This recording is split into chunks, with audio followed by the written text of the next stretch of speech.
Hello students, আমি Moumita ma'am. আশা করি তোমরা সকলেই খুব ভালো আছো। Welcome back to our channel. আজকে আমি তোমাদের 5th সেমিস্টার মেজর ইংলিশের পেপার 10 থেকে ইউনিট 1 এর কিছু ইম্পর্টেন্ট কোয়েশ্চেন্স নিয়ে ডিসকাস করব তোমাদের আপকামিং এক্সামের জন্য। চলো দেরি না করে শুরু করে দিই আজকের ক্লাসটা। তোমাদের পেপার 10 এর যেটা ইউনিট 1 মানে তোমাদের সিলেবাসের প্রত্যেক কয়টা পেপারের যে ইউনিট 1 রয়েছে সেখানে তোমাদের কিন্তু 10 মার্কসের কোয়েশ্চেন তোমাদের ওখান থেকে লিখতে হবে, ঠিক আছে? 10 মার্কসের তোমাদের থাকবে, অপশনস থাকবে, তোমাদের যে কোনো একটা কোয়েশ্চেন লিখতে হবে। তো 10 মার্কসের থাকছে, ওই জন্য আমি আলাদা করে কিন্তু নাম্বারটা দেইনি। দেখো question number 1, explain the Darwin's theory and its impact on Victorian literature। অথবা এটা কিন্তু ডারউইনিজম দিয়েও আসতে পারে, ঠিক আছে? ডারউইনের যে থিওরিটা রয়েছে সেই থিওরিটা কি এবং সেই থিওরির ইম্প্যাক্ট কি ছিল ভিক্টোরিয়ান লিটারেচারের ওপরে, এটা ভীষণ important question. Question number 2, industrial revolution and it's impact on Victorian literature. Industrial revolution যেটা হয়েছিল সেটা কি, কেন হয়েছিল বা ওটার ব্যাপারে খানিকটা তোমরা লিখবে। আর ভিক্টোরিয়ান লিটারেচারে এই ইন্ডাস্ট্রিয়াল রিভলিউশনের যে ইম্প্যাক্টটা পড়েছিল সেটা কি, ঠিক আছে? Question number 3, discuss any two major novelist of Victorian literature. তোমাদের সিলেবাসে কিন্তু বেশ কিছু ভিক্টোরিয়ান লিটারেচার, ভিক্টোরিয়ান নোভেলিস্টের ব্যাপারে বলা রয়েছে।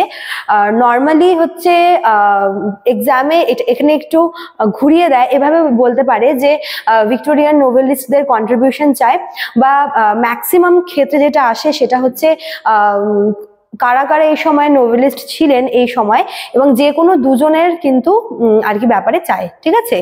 যে কোনো দুজন বা যে কোনো একজন এরকম আর কি বলে, বা তোমাদের সিলেবাসে প্রোভাইড করা আছে এমন কোনো এই সময়কার নোভেলিস্টের ব্যাপারে লিখতে বলে।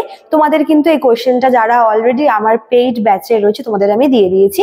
তো যে কোনো দুজন নোভেলিস্টের হচ্ছে মেজর নোভেলিস্টের ব্যাপারে তোমরা এখান থেকে পড়বে।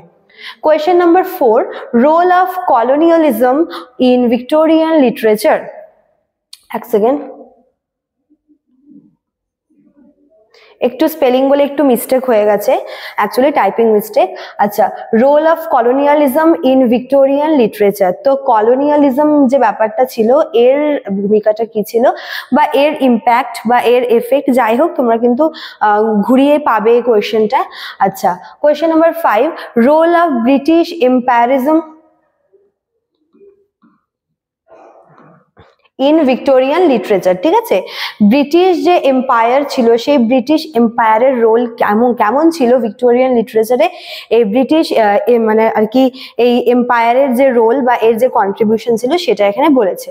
Question number 6, role of the Victorian poets in literature with reference to any two poets. তো এই সময় মানে এই ভিক্টোরিয়ান এরাতে অনেক হচ্ছে এমন পোয়েট ছিল যারা বিখ্যাত ছিল। তো সেখান থেকেও তোমাদের কিন্তু আমি সেম নোভেলিস্টদের মতোই এখান থেকে যে কোনো দুজন পোয়েটের ব্যাপারে এখানে কিন্তু দিয়েছি, ঠিক আছে? তো এই ছিল হচ্ছে তোমাদের ইউনিট 1 থেকে কোয়েশ্চেন। ওটা তোমাদের 6খানা কোয়েশ্চেন আমি দিয়েছি এখান থেকে।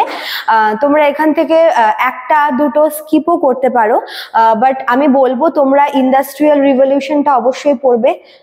এক সেকেন্ড, তোমরা হচ্ছে এখানে ইন্ডাস্ট্রিয়াল রিভলিউশনটা অবশ্যই পড়বে, তো তোমরা ডারউইন থিওরিটা অবশ্যই পড়বে, তোমরা হচ্ছে এই কলোনিয়ালিজমটা একটু দেখে যাবে, ঠিক আছে? যদি তোমরা ভাবো যে এতগুলো নোভেলিস্ট রয়েছে পড়বো না বা পোয়েট রয়েছে পড়বো না, তাহলে তোমরা এই দুটো স্কিপ করে বাকি 4টা কিন্তু তোমরা অনায়াসেই পড়তে পারো, ঠিক আছে? এতটুকু কিন্তু তোমাদের পড়তেই হবে এক্সামের জন্য। চলো, তো এই ছিল তোমাদের আজকের ক্লাসটা। যারা ভাবছো এক্সামের আগে আমাদের কাছ থেকে নোটসপত্র নেবে, বা যদি তোমাদের মনে হয় যে তোমরা আমাদের সঙ্গে যোগাযোগ করবে এক্সামের আগে, তাহলে তোমরা আমাদের অফিসিয়াল নাম্বারে কিন্তু কন্ট্যাক্ট করে নিতে পারো। আমাদের অফিসিয়াল নাম্বার দেখো দেওয়া আছে এখানে, ঠিক আছে? এবং কোর্স ফি যাবতীয় সবটাই কিন্তু অলরেডি এখানে প্রোভাইড করে রেখেছি, তোমরা দেখতেই পাচ্ছ। চলো, আজকে এতটুকুই থাকলো, দেখা হচ্ছে নেক্সট ক্লাসে। Thank you.